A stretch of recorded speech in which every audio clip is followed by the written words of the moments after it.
Hello everyone, welcome to my channel. तो आज ना मैंने सुबह सुबह ये कपड़े निकाल लिए हैं। कल के कपड़े थे ये। तो लगातार 15-20 दिन से बारिश हो रही है और कपड़े तो सूखते ही नहीं हैं। तो चलो आज अच्छे से धूप भी निकल गई है। 2 से 3 घंटे हो चुके हैं और कपड़ों को धूप लग गई है। तो चलो मैंने सोचा निकाल लेती हूँ और तुरंत इनको फोल्ड भी कर दूंगी। सच में कपड़े फोल्ड करने में समय सिर्फ 10 से 15 मिनट ही लगते हैं, पर अगर ऐसे ही रख दिया तो पूरे दिन भर इनको हाथ नहीं लगता। घर के इतने सारे काम होते हैं, उनमें ही हमेशा जुट जाना पड़ता है। और जो गैलरी में मैंने जो प्लांट्स लगाए हैं उनके ऊपर जो अलग अलग तरीके के पंछी आते हैं और ये जो नई नई फ्लावरिंग होती है मॉर्निंग में, ये देखने का मज़ा ही कुछ अलग होता है। पंछियों की आवाज़ और ये जो रंग बिरंगी फ्लावर है वो तो बहुत ही पॉजिटिविटी मिलती है। ऐसा लगता है बस यहीं पे बैठी रहूं। पर घर के सारे काम भी जो होते हैं, मुझे तो गैलरी में कितना भी समय अगर स्पेंड करना पड़ा तो मैं कर सकती हूँ। इतना अच्छा लगता है यहाँ पर। तो चलिए मैंने सारे कपड़े को फोल्ड करना शुरू कर दिया है और अभी मुझे ब्रेकफास्ट भी बनाना है और पूजा भी करनी है। वैसे तो ये मेरा जो टाइम है, जो रूटीन है मॉर्निंग का, वो कोई फिक्स नहीं होता है, क्योंकि सुबह में पूर्णा का टिफ़िन बनाना और इनका ऑफिस के लिए टिफ़िन बनाना और लेखराज मेरा जो बेटा है छोटा, वो उसको संभालना, तो पहले फर्स्ट प्रायोरिटी मेरी ये होती है। फिर बाद में जो सारे काम हैं वो होते हैं, पूजा होती है। तो पर आज मैंने जल्दी से ही पूजा कर ली है। वैसे तो जल्द होती नहीं है, क्योंकि पूजा करने में मुझे बहुत सारा समय लग जाता है। पूरे मंदिर की साफ़ सफाई करके अच्छे से पूजा करना मुझे पसंद है, तो इसीलिए आराम से ही करना पड़ता है।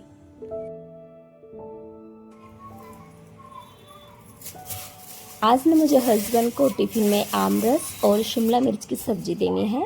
और शूट करने से पहले मैंने पूर्णा का टिफ़िन भी बनाया था, क्योंकि पूर्णा का टिफ़िन और ब्रेकफास्ट जो होता है वो अलग सा बनता है, क्योंकि उसको जो पसंद है, जो उनको हमें जो डेली की सब्जियां हैं वही बनानी पड़ती है। और बच्चों को तो ये सारी सब्जियां खाने में अच्छा नहीं लगता है, उनको कुछ नया नया चाहिए होता है। ये सारी सब्जियां को मिलाकर ही कुछ अलग से नया बनाने का कोशिश मैं करती हूँ, तो वही मैं उसको दे देती हूँ। लेकिन हम लोगों को तो सब्जी और रोटी यही चाहिए होता है, इसलिए अलग अलग से टिफ़िन बनते हैं। तो यहाँ पर मैं उनको एक मैंगो का जो आमरस बना के देने वाली हूँ टिफ़िन में। तो सबसे पहले मैं उनके लिए ही बनाऊँगी, सबके लिए मैं बाद में बनाऊँगी, क्योंकि टाइम बहुत कम होता है। जो सुबह की चाय जो होती है ना, वो मेरी संडे और सैटरडे को ही अच्छे से होती है। डेली का जो चाय है वो मुझे ऐसे ही खड़े होके ही पीना पड़ता है काम करते करते। तो आज मैं बना रही हूँ शिमला मिर्च, जो मूंगफली डाल के मैं बनाती हूँ उसका मूंगफली का पाउडर। इसके लिए मूंगफली का जो पाउडर है वो ख़त्म हो चुका था, तो मैंने अब जो मूंगफली है उसको रोस्ट कर लिया है, यहाँ पर रख दिया है मैंने रोस्ट करने के लिए। और साइड बाई साइड में यहाँ पर आमरस भी बना ले रही हूँ। और जो विसल की आवाज़ आ रही है, तो जो काले चने हैं वो पक रहे थे साइड में इंडक्शन पे। तो आमरस यहाँ पर मैंने बना लिया है। अब यहाँ पर काला चना बनाना है, जिसके लिए मैंने कढ़ाई में तेल डाल दिया।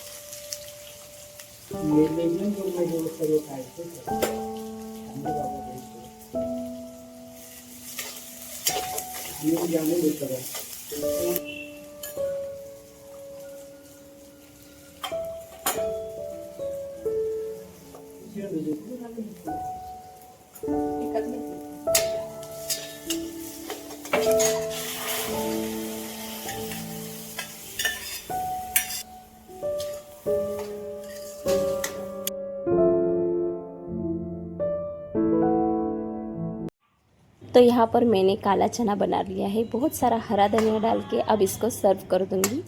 तो सबसे पहले मुझे जो मूंगफली मैंने सेक के रखी थी उसका पाउडर बनाना है। और ये जो चना है ये बहुत ही टेस्टी लगता है। और हमेशा मैं मूंगफली को इसी तरह से साफ़ करती हूँ, मतलब उसके छिलके निकालती हूँ। एक कपड़े के ऊपर मूंगफली डाल के उसको इसी तरह से 4 से 5 बार अगर पटकेंगे तो छिलका जल्दी से जल्दी निकल जाता है और जो हमारा एक किचन का प्लेटफॉर्म है वो भी गंदा नहीं होता है। किसी बर्तन में उसको डाल के अब उसके छिलके को इस तरह से निकाल लेना है या फिर छन्नी से छान लेना है, तुरंत वो साफ़ हो जाते हैं। हमेशा मैं यही ट्रिक इस्तेमाल करती हूँ और बिल्कुल भी समय नहीं लगता है। और इसको मैं अभी दरदरा सा पीस लूँगी, क्योंकि सूखी सब्जी में ये जो दरदरा सा पाउडर होता है वो बहुत ही अच्छे से क्रंची बन जाता है और टेस्टी लगता है। अब पापा जी को मैंने यहाँ पर जो काला चना है उसको मैं सर्व कर दे रही हूँ, ऊपर से सेव डाल के और प्याज डाल के और थोड़ा सा हरा धनिया। आप इसके ऊपर जो मसाला बूंदी है वो भी डाल सकते हैं। सर्व करने से पहले मैंने थोड़ा सा काला नमक और जीरा पाउडर डाल दिया था।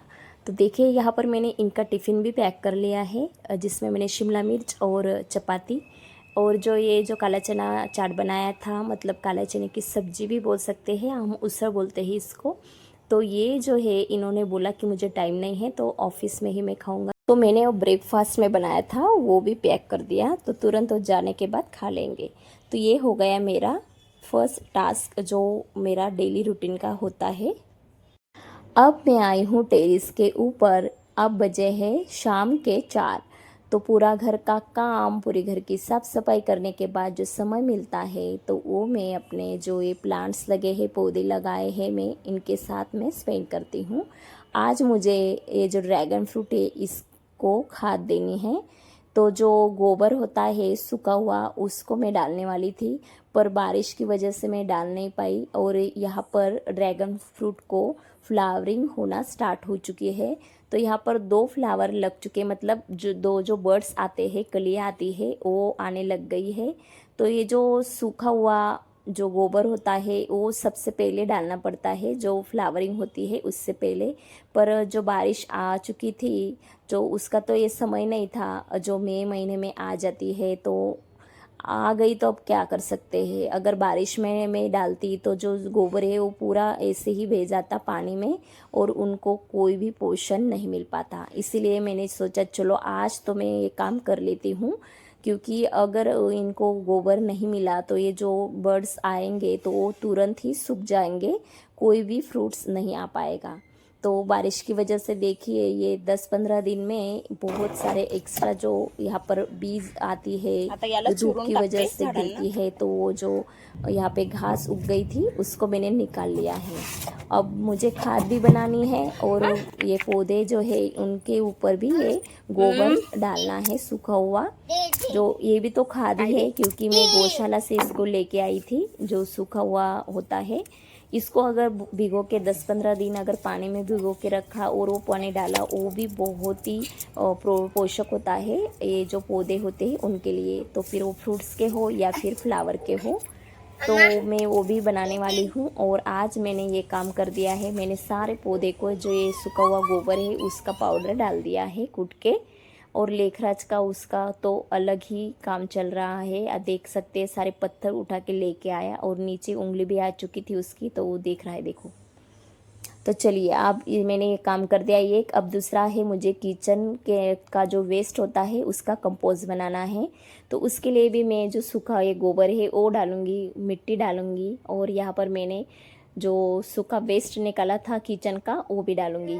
बारिश की वजह से वो थोड़ा सा गीला हो चुका है वेस्ट, तो ये दिखे उसमें मैंने फ्लावर जो होते हैं हमारे सूखे हुए, वो फ्रूट्स के छिलके, जो सब्जियां होती है उसके छिलके, प्याज के छिलके, या फिर कोई सब्जी सड़ी हुई निकलती है वो, या कोई फ्रूट सड़ा हुआ होता है वो, केले के छिलके, ये सारे सब्जियां और अंडे के छिलके भी, ये सब मैंने यहाँ पर जमा करके रखा था। अब इसको 15 से 20 दिन हो चुके थे और देख सकते हैं वो भी डिकम्पोज हो चुका था थोड़ा सा। अब मैं क्या कर रही हूँ, मेरे पास जो ये थर्मोकोल का बॉक्स है उसको मैं छेद करूँगी नीचे से, क्योंकि एक्स्ट्रा जो पानी है वो निकल जाए इसलिए। अब जो सूखा गोबर है उसको मैं ऐसे चूर के डालूँगी, पाउडर भी डाल सकते हैं, और ये जो वेस्ट है वो भी डालूँगी। देख सकते हैं इसका रंग काला हो चुका है, तो ये इसी वजह से हो चुका है क्योंकि इसके ऊपर थोड़ा सा पानी लग गया था और ये बहुत 15 से 20 दिन हो चुके हैं इसलिए। अब ऊपर से थोड़ा मिट्टी भी डालना है। आप चाहे तो इसके ऊपर सूखे जो पत्ते आते हैं वो डाल के फिर मिट्टी डाल सकते हैं, पर मैंने वो पत्ते नहीं डाले क्योंकि ये जो डिब्बा है इसमें ज़्यादा नहीं आएगा, इसलिए तो ऐसे भी चलता है। बस इसको अब 1 महीने के लिए साइड में रख देना है। थोड़ा सा ऊपर से पानी भी डालना है, पानी भी मैं डालूँगी ही। सबसे पहले अभी मैंने गोबर डाला था, ये जो ड्रैगन फ्रूट है उसके ऊपर मैं अब पानी डाल दूँगी ताकि हमारे जो गोबर है वो थोड़ा सा गीला हो जाए। और यहाँ पे जो हमने कंपोस्ट बनाया है मतलब बनाने रखा है उसको भी गीला कर देना होता है, क्योंकि जो मिट्टी है और गोबर जो सूखा है वो भी थोड़ा सा गीला होना चाहिए, तभी वो अच्छे से डिकम्पोस्ट होगा। अब इसको महीने भर के लिए ऐसे ही छोड़ देना है बिल्कुल भी, पर अंदर इसको 6 से 7 दिन बाद मिक्स करना होता है अच्छे से, नीचे से ऊपर ऐसे करना होता है। कोई भी लकड़ी से कीजिए या फिर हाथ में आप हैंड ग्लोव्स डाल के भी कर सकते हो। अब शाम हो चुके हैं और मैं आ गई हूँ नीचे, तो अभी मैं चाय लूँगी और थोड़ा अपना समय जो है वो ये नीचे वाले जो मेरे प्लांट्स है उनके साथ स्पेंड करूँगी। पीले पत्ते निकालना, कोई अगर घास उगी हो उसको निकालना, या फिर कोई अलग फ्लावर आए हो, क्योंकि दिन भर मुझे बिल्कुल भी टाइम नहीं होता है। जो सुबह का टाइम है वो फिर बाद में मैं शाम को ही आती हूँ यहाँ पर देखने के लिए, और चाय पीते पीते मैं ये सब काम कर लेती हूँ। जो पत्ते हैं जिसके ऊपर रंग बिरंगी डॉट्स है ये बहुत ही सुंदर लगते हैं, और अब ये इसका सीजन है, रेनी सीजन में ये इसके पत्ते बहुत बड़े बड़े बनते हैं और चमकदार भी, जिसकी वजह से जो हमारे गार्डन है उसका लुक ही चेंज हो जाता है। और यहाँ जो गुड़हल जो मैंने लगाया है उसके ऊपर इतने सारे बर्ड्स आते हैं ना, तो अभी एट ए टाइम यहाँ पे 40 से 45 इतने बर्ड्स आ चुके हैं, और छोटे बड़े सब पकड़ के मैं बोल रही हूँ।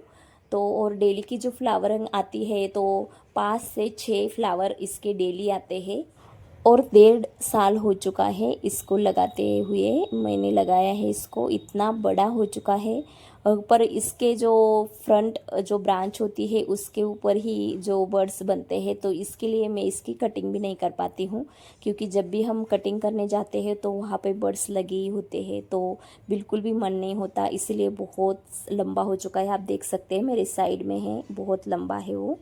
तो चलिए अब मेरी चाय के साथ मैं अपना ये वीडियो एंड करती हूँ। अगर पसंद आया हो तो लाइक, और ऐसे ही व्लॉग के लिए चैनल को सब्सक्राइब करें। मैं मिलती हूँ आपको नेक्स्ट व्लॉग में, तब तक के लिए बाय एंड टेक केयर।